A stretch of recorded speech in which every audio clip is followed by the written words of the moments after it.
नमस्कार, स्वागत आप सभी का। मैं हूं अनुराग पुनीत आपके साथ। हम हाजिर हैं दिन भर की बड़ी और अहम खबरों के साथ, लेकिन बुलेटिन की शुरुआत सबसे पहले सुर्खियों के साथ।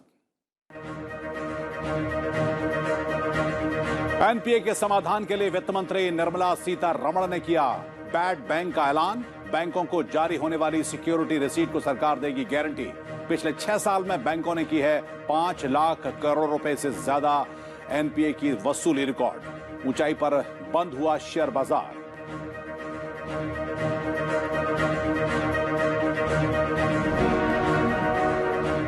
प्रधानमंत्री नरेंद्र मोदी ने राजधानी दिल्ली में बन रहे सेंट्रल वेस्टा प्रोजेक्ट के तहत किया नए रक्षा परिसर का उद्घाटन। कहा, नया परिसर नए भारत का परिचायक। 21वीं सदी के भारत की सैन्य ताकत को हर तरह से मजबूत बनाने में जुटी है सरकार।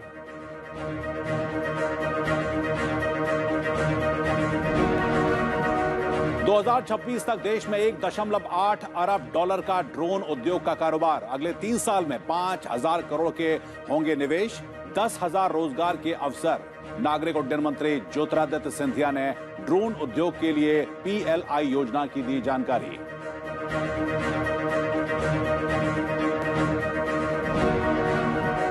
दो 2030 तक देश के हर शहर के लिए हेल्दी सिटी फॉर ऑल का विजन।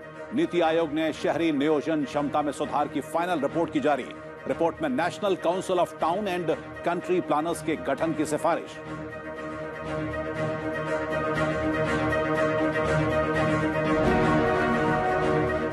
गुजरात में मुख्यमंत्री भूपेंद्र पटेल मंत्रिमंडल का विस्तार। 10 कैबिनेट और 14 राज्य मंत्रियों को गांधीनगर में राज्यपाल आचार्य देवव्रत ने दिलाई पद और गोपनीयता की शपथ। नए मंत्रिमंडल में रूपाणी मंत्रिमंडल का कोई भी मंत्री शामिल नहीं।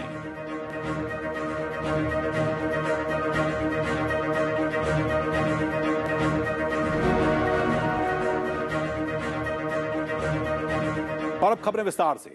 केंद्र सरकार ने स्ट्रेस लोन के समाधान के लिए सरकारी गारंटी देने के प्रस्ताव को मंजूरी दे दी है। केंद्रीय वित्त मंत्री निर्मला सीतारमण ने कहा कि सरकार बैड बैंक की ओर से बैंकों को जारी होने वाली सिक्योरिटी रिसीट को गारंटी देगा।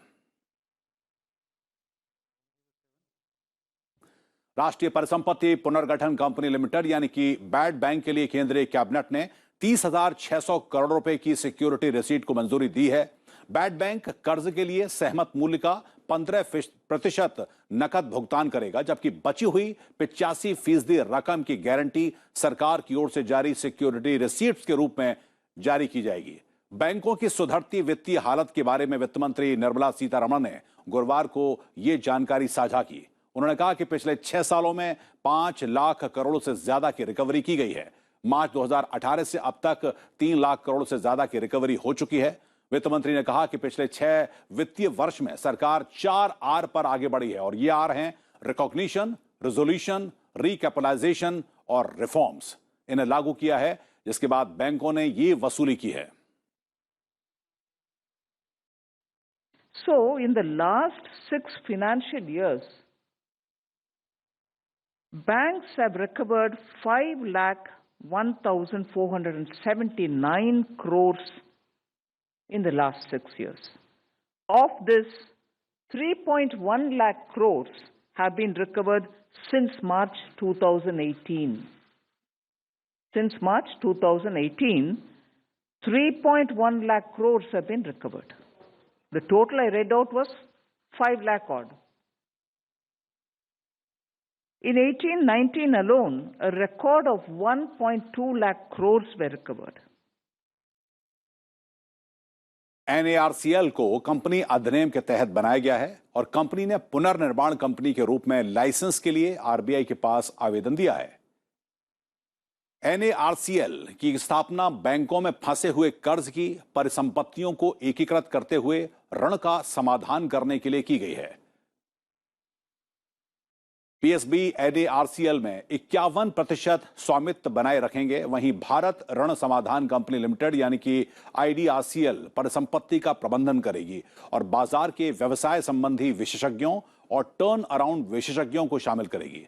सार्वजनिक क्षेत्र के बैंक और सार्वजनिक वित्त संस्थान के पास अधिकतम 49% हिस्सेदारी होगी और शेष हिस्सेदारी निजी क्षेत्र के ऋणदाताओं के पास में रहेगी।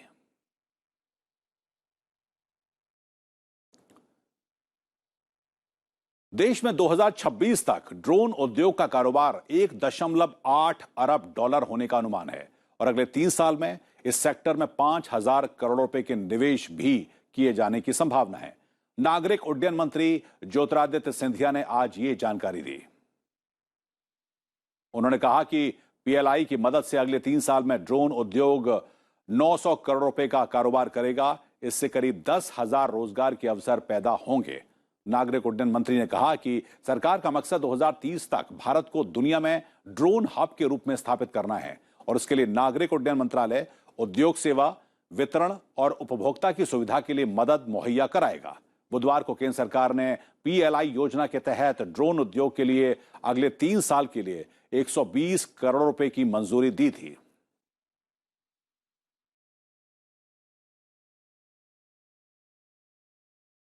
कि जो वर्तमान मैन्युफैक्चरिंग ड्रोन का सेक्टर है, जहां टर्नओवर 80 करोड़ रुपए का ही है, इस पीएलआई स्कीम के अंतर्गत 120 करोड़ रुपए के इंसेंटिव हम अगले 3 साल में देने वाले हैं।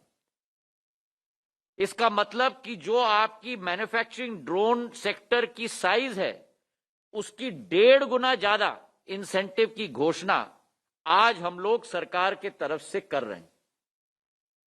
और अब अगली खबर की तरफ रुख करते हैं। 21वीं सदी का भारत सैन्य ताकत को हर तरह से मजबूत बनाने में जुटा हुआ है। दिल्ली के रक्षा कार्यालय परिसरों के उद्घाटन समारोह को संबोधित करते हुए प्रधानमंत्री नरेंद्र मोदी ने यह बात कही। उन्होंने कहा कि जब नीतियां और इरादे स्पष्ट हों, इच्छा शक्ति मजबूत हो और प्रयास ईमानदार हो तो सब कुछ संभव है। दिल्ली में रक्षा कार्यालय परिसरों के उद्घाटन समारोह को संबोधित करते हुए प्रधानमंत्री नरेंद्र मोदी ने कहा कि आज हम देश की राजधानी को नए भारत की आवश्यकताओं और आकांक्षाओं के अनुसार विकसित करने की तरफ एक और कदम बढ़ा रहे हैं। नया डिफेंस ऑफिस कॉम्प्लेक्स सेनाओं के कामकाज को अधिक सुविधाजनक, अधिक प्रभावी बनाने के प्रयासों को और सशक्त करने वाला है। प्रधानमंत्री ने 2 टूक शब्दों में कहा कि सरकार सैन्य बलों के आधुनिकीकरण के लिए प्रतिबद्ध है। हम हर लिहाज से आधुनिक बनाने में जुटे हैं।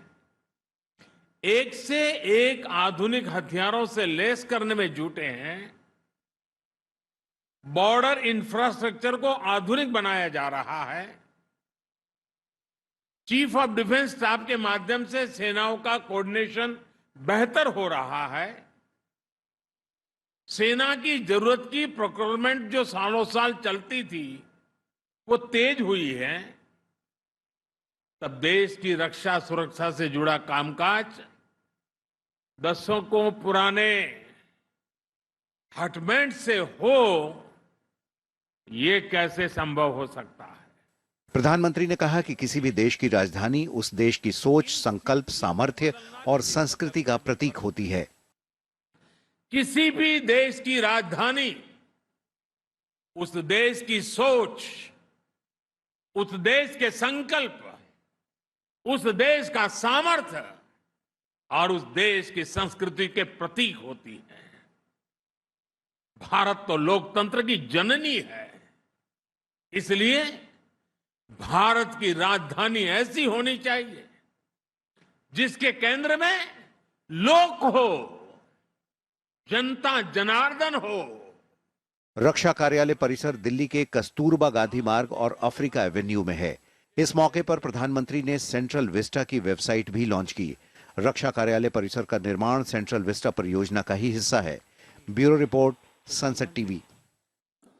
तो दिल्ली के कस्तूरबा गांधी मार्ग और अफ्रीका एवेन्यू में रक्षा कार्यालय परिसरों के उद्घाटन के मौके पर रक्षा मंत्री राजनाथ सिंह, शहरी विकास मंत्री हरदीप सिंह पुरी समेत chief of defence staff general Bipin Rawat और सेना अध्यक्ष जनरल एम नरवणे भी मौजूद रहे।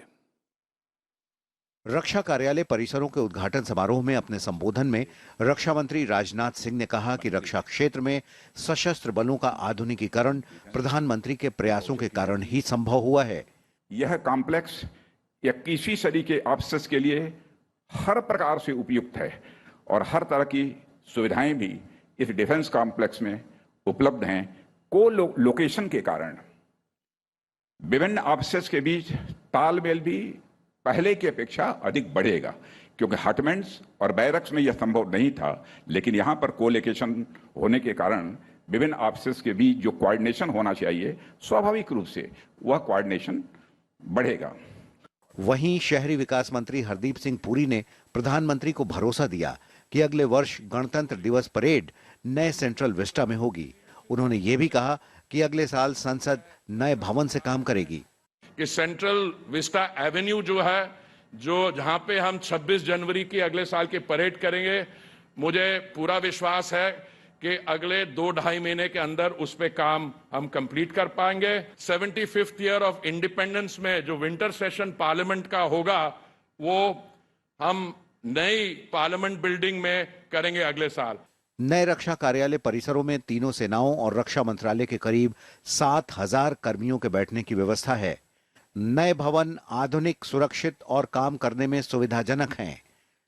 भवन संचालन के प्रबंधन के लिए एकीकृत कमान और नियंत्रण केंद्र की स्थापना की गई है, जो दोनों भवनों की सुरक्षा और निगरानी की भी पूरी जिम्मेदारी का निर्वहन करेगा। नए भवन पर्यावरण के अनुकूल बनाए गए हैं। नए रक्षा कार्यालय परिसर में ऊर्जा की कम खपत होगी।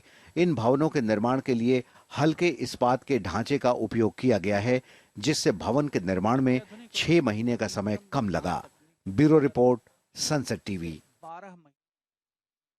और बात शंघाई सहयोग संगठन यानी कि एससीओ की, जिसके राष्ट्राध्यक्षों के परिषद की कल तजाकिस्तान की राजधानी दुशांबे में 21वीं बैठक होगी। प्रधानमंत्री नरेंद्र मोदी शिखर सम्मेलन के पूर्ण सत्र को वर्चुअल माध्यम से संबोधित करेंगे। सम्मेलन में पिछले 2 दशकों की उपलब्धियों और भविष्य में सदस्य देशों के बीच में सहयोग बढ़ाने की तमाम संभावनाओं पर चर्चा होने की उम्मीद है। क्षेत्रीय और अंतर्राष्ट्रीय महत्व के सामयिक मुद्दों पर भी चर्चा किए जाने की संभावना है।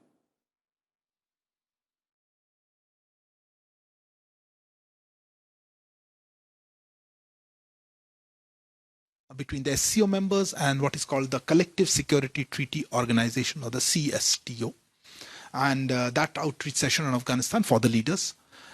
So that obviously you can understand the importance that Afghanistan will be on focus.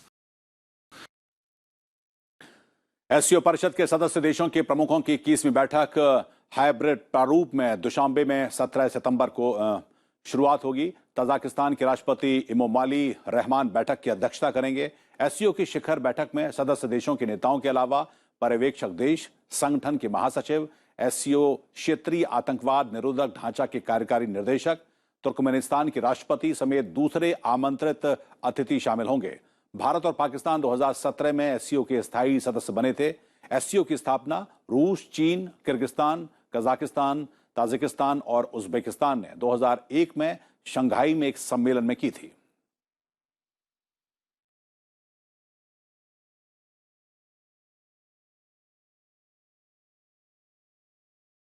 और अब बात प्रधानमंत्री नरेंद्र मोदी की, जिनका कल जन्मदिन है। इसके अवसर पर केंद्रीय संस्कृति मंत्रालय 17 सितंबर से प्रधानमंत्री को मिले उपहारों और स्मृति चिन्हों की नीलामी आयोजित करेगा।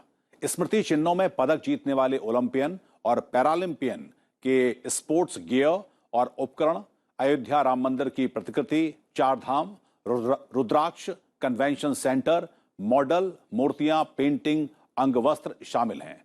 वहीं बीजेपी प्रधानमंत्री नरेंद्र मोदी के जन्मदिन पर बीजेपी का देश भर में सेवा और समर्पण अभियान चला रही है। 20 दिनों तक चलने वाले इस कार्यक्रम का उद्देश्य सेवा के महत्व और समाज के प्रति जनता की भावनाओं को जागृत करना है। प्रधानमंत्री के जन्मदिन पर 17 सितंबर को बीजेपी देश में ज्यादा से ज्यादा संख्या में कोविड-19 वैक्सीन लगाने का रिकॉर्ड बनाने की तैयारी में भी है। इस दिन पार्टी ने 1.5 करोड़ से अधिक टीके लगाने का लक्ष्य रखा है। इस मौके पर बीजेपी मुख्यालय में प्रदर्शनी का भी आयोजन किया गया है।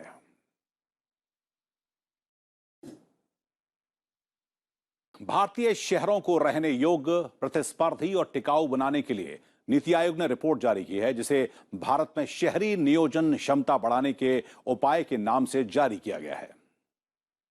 रिपोर्ट में भारत सरकार के एक सांवैधानिक निकाय के रूप में national council of town and country planners के गठन की सिफारिश की गई है।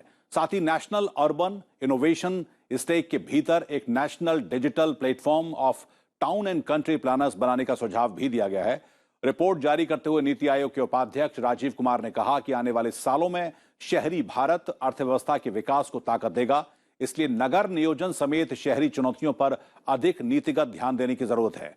नीति आयोग के सीईओ ने अमिताभ कांत ने कहा कि देश परिवर्तन के एक महत्वपूर्ण मोड़ पर पहुंच गया है। ऐसे समय सार्वजनिक और निजी क्षेत्रों के साथ शिक्षा संस्थानों के बीच में अधिक तालमेल को बढ़ाना होगा।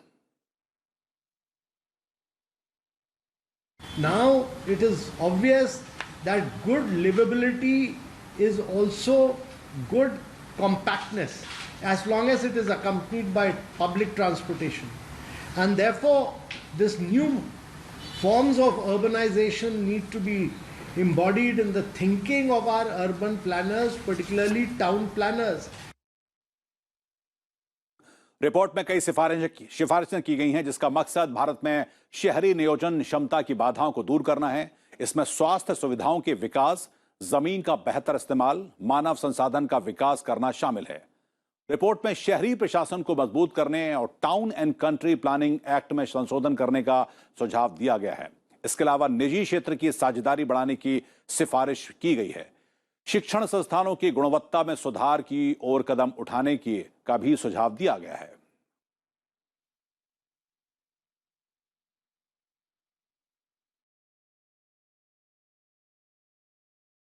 और अब खबर गुजरात से, जहां पर मुख्यमंत्री भूपेंद्र पटेल सरकार का विस्तार किया गया है। गुजरात विधानसभा के पूर्व अध्यक्ष राजेंद्र त्रिवेदी और बीजेपी की प्रदेश इकाई के पूर्व अध्यक्ष जीतू बघानी समेत 24 मंत्रियों ने गुजरात सरकार में मंत्री के तौर पर आज शपथ ली। राज्यपाल आचार्य देवव्रत ने 10 कैबिनेट मंत्रियों और 14 राज्य मंत्रियों को शपथ दिलाई, जिनमें 5 स्वतंत्र प्रभार वाले राज्य मंत्री शामिल हैं। शपथ लेने वाले नए कैबिनेट मंत्रियों में राज्य विधानसभा के पूर्व अध्यक्ष राजेंद्र त्रिवेदी, जीतू बघानी, ऋषिकेश पटेल, पूर्णेश मोदी, राघवजी पटेल, कनुभाई देसाई, किरीट सिंह राणा, नरेश पटेल, प्रदीप परमार और अर्जुन सिंह चौहान ने पद और गोपनीयता की शपथ ली। इसमें 2 महिलाएं भी शामिल हैं। पार्टी ने बड़ा कदम उठाते हुए पूर्व मुख्यमंत्री विजय रूपाणी के नेतृत्व वाले पूर्ववर्ती मंत्रिमंडल के किसी भी मंत्री को नए मंत्रिमंडल में शामिल नहीं किया है।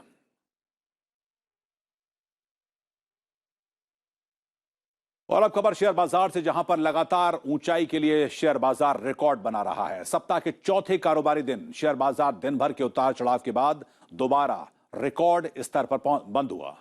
सेंसेक्स ने पहली बार 59,000 का आंकड़ा छुआ। कारोबार के अंत में सेंसेक्स 417.96 अंकों की उछाल के साथ अब तक की रिकॉर्ड ऊंचाई 59,141.16 पर बंद हुआ। वहीं नेशनल स्टॉक एक्सचेंज का निफ्टी 110.05 अंकों की बढ़त के साथ 17,629.50 के स्तर पर बंद हुआ।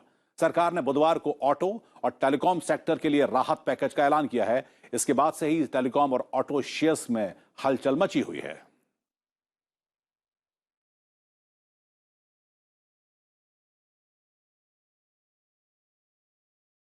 तकनीक के बढ़ने के साथ ही देश में साइबर अपराध भी बढ़ रहा है। राष्ट्रीय अपराध रिकॉर्ड ब्यूरो यानी कि एनसीआरबी की भारत में अपराध 2020 की रिपोर्ट से यह खुलासा हुआ है।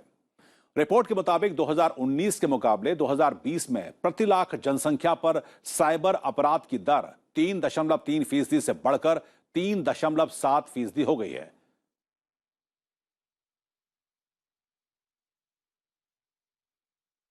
दो 2019 में साइबर अपराध के 44,000 से अधिक मामले दर्ज किए गए थे, जो कि 2020 में 11.8% बढ़कर 50,000 से अधिक हो गए।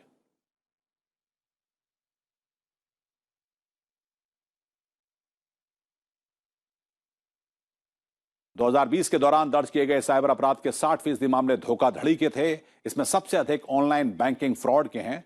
उधर यौन शोषण के 6.6% और जबरन उगाही के 5.9% मामले सामने आए। साइबर अपराध के 11,000 से अधिक मामले उत्तर प्रदेश में दर्ज किए गए। इसके बाद कर्नाटक और महाराष्ट्र का नंबर है।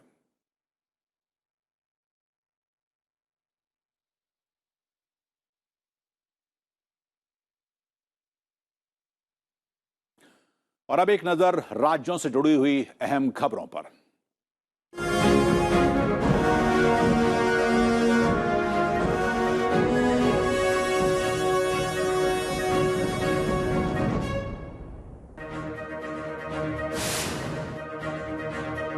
राष्ट्रपति रामनाथ कोविंद आज से हिमाचल प्रदेश की 4 दिन की यात्रा पर हैं। वे शुक्रवार को राज्य की स्थापना की स्वर्ण जयंती के अवसर पर विधानसभा के विशेष सत्र को संबोधित करेंगे। दिल्ली मुंबई एक्सप्रेस वे पर लगातार काम जारी है। आज केंद्रीय सड़क परिवहन और राजमार्ग मंत्री नितिन गडकरी ने देश की राजधानी दिल्ली को आर्थिक राजधानी मुंबई से जोड़ने वाले एक्सप्रेस वे के निर्माण का निरीक्षण किया।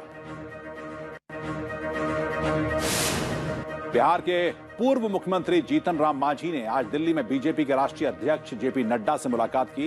इस दौरान उन्होंने मगध के नक्सल प्रभावित इलाकों में रेल परियोजना शुरू करने की मांग रखी। पश्चिम बंगाल से खबर, जहां पर कई जिलों में बुखार से प्रभावित बच्चों की संख्या बढ़ रही है। मालदा में 200 से अधिक बच्चों का इलाज चल रहा है। वहीं पूर्वी वर्धमान में बड़ी संख्या में बच्चों में बुखार के लक्षण देखे गए हैं। खबर केरल से, जहां पर कोरोना की स्थिति में सुधार हो रहा है। यहां पर 80% से अधिक आबादी को टीके की पहली खुराक दी जा चुकी है। यहां पिछले 24 घंटों में 17,681 लोग कोविड संक्रमित पाए गए, जबकि 25,588 मरीज स्वस्थ हुए हैं। उत्तराखंड उच्च न्यायालय ने उत्तराखंड में चारधाम यात्रा पर लगी रोक को हटा दिया है, लेकिन कुछ प्रतिबंध अब भी लागू रहेंगे। सभी श्रद्धालुओं को कोविड की नेगेटिव रिपोर्ट और कोविड रोधी दोनों टीके लगवाने का प्रमाण पत्र साथ लाना होगा। असम सरकार ने 2,400 से अधिक गैंडों के सींग के स्टॉक को नष्ट करने का फैसला किया है। वन मंत्री परिमल शुक्ला वैद्य के मुताबिक सरकार विभिन्न उद्देश्यों के लिए 94 सींगों का संरक्षण करेगी। इन सींगों को काजीरंगा प्राकृतिक इतिहास संग्रहालय में रखा जाएगा। खबर दिल्ली से, जहां पर मानसून ने 1975 का रिकॉर्ड तोड़ दिया है। इस साल अब तक 1157 मिलीमीटर बारिश हो चुकी है। इससे पहले 1975 में मानसून के दौरान 1155 मिलीमीटर बारिश हुई थी।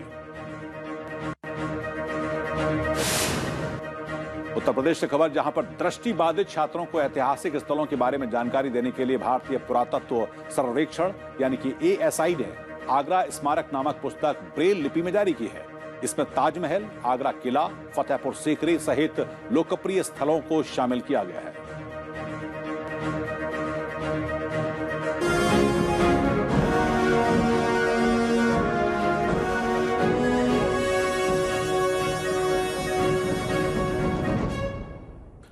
और अंतर्राष्ट्रीय जगत से खबर, ब्रिटेन, अमेरिका और ऑस्ट्रेलिया ने हिंद प्रशांत महासागर में चीन के बढ़ते हुए प्रभाव के बीच में रणनीतिक रूप से महत्वपूर्ण त्रिपक्षीय सुरक्षा गठबंधन बनाया है।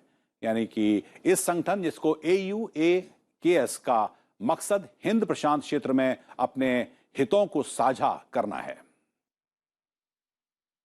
वॉशिंगटन में क्वाड नेताओं की बैठक से हफ्ते भर पहले ऑस्ट्रेलिया, ब्रिटेन और अमेरिका ने इंडो पैसिफिक के लिए नई एक त्रिपक्षीय सुरक्षा साझेदारी की घोषणा की है। बुधवार को ऑस्ट्रेलिया के प्रधानमंत्री स्कॉट मॉरिसन, अमेरिकी राष्ट्रपति जो बाइडेन और ब्रिटिश प्रधानमंत्री बोरिस जॉनसन ने साझा वीडियो लिंक के माध्यम से इसका ऐलान करते हुए कहा कि हिंद प्रशांत का भविष्य हमारे सभी के आने वाले समय को प्रभावित करेगा। Of ensuring peace and stability in the Indo-Pacific over the long term. We need to be able to address both the current strategic environment in the region and how it may evolve. Because the future of each of our nations, and indeed the world, depends on a free and open Indo-Pacific enduring and flourishing in the decades ahead. Our world is becoming more complex, especially here in our region, the Indo-Pacific. This affects us all. The future of the Indo-Pacific will impact all our futures. To meet these challenges, to help deliver the security and stability our region needs, we must now take our partnership to a new level. America ने साफ किया कि हिंद प्रशांत क्षेत्र के quad और ASEAN जैसे दूसरे भागीदारों के साथ इसके लिए काम करेगा। भारत ने भी इसको लेकर अपनी प्रतिक्रिया दी है।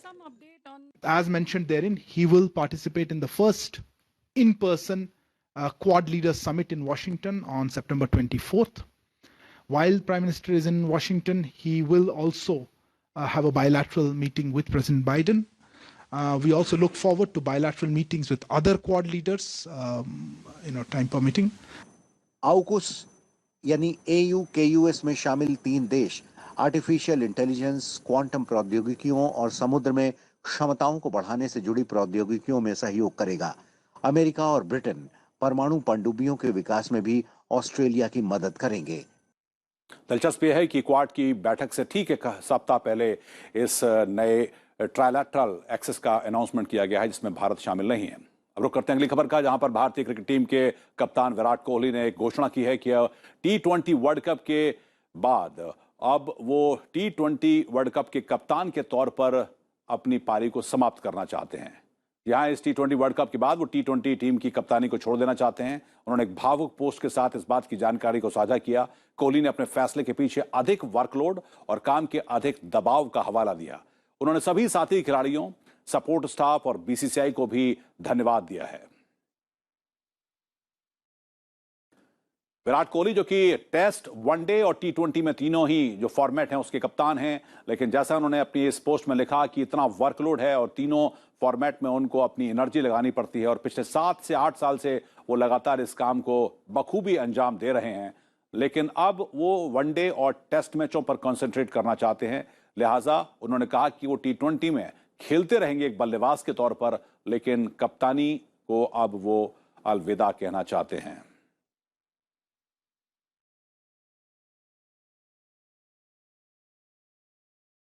तो बुलेटिन में आज इतना ही, लेकिन आपको जाते हुए हम छोड़ जाते हैं एक पॉजिटिव वीडियो के साथ। नमस्कार।